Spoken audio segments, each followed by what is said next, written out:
Now, at Target 12 Investigators exclusive, Between the Lines, we've discovered some of the time you spend waiting at the DMV isn't counted by the agency. Going to the DMV is part of life. Officials there tell us one of their main goals is reducing your wait time, but you might be surprised at exactly how that clock works. Let's get right to Target 12 investigator Walt Buteau with what he's uncovered. Whether you're renewing your registration or getting a new license, no matter what the transaction you conduct at the DMV, Target 12 found out not all of the time you spend there is considered part of your wait. When you come to the DMV, your first stop is this line. What are we doing today? Target 12 watched as customers were asked if they had the proper documentation and the right forms needed to complete their transactions. Then they got a ticket to wait in the next line. At counter number 5. DMV Administrator Anthony Silva tells us the two-line system was set up about 2 years ago to streamline the process following countless incidents where people waited hours for nothing.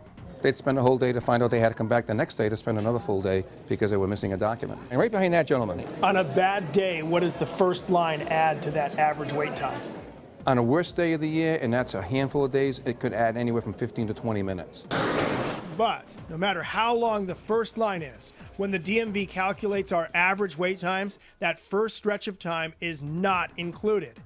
They only start the clock when you receive one of those tickets for the second line.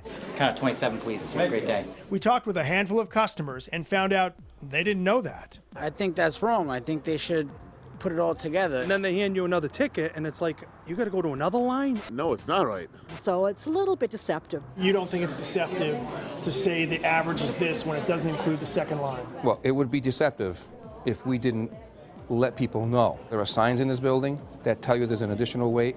We put it on our monthly reports, and when it goes on our website, it'll be very clear. According to Silva, the average wait times are monitored every day, compared to the year before, and often passed on to other state officials. The general public doesn't have access to the statistics yet, but Silva says he's willing to share the wait times with anyone who asks. Yes, sir, right over here. He tells Target 12 the DMV calculates 2 wait times. Before the two-line system, the average wait for most transactions was over 3 hours. Now Silva says it's down to 32 minutes. The DMV also tracks the average wait for the transactions that take the longest. That maximum wait time was 5 to 7 hours.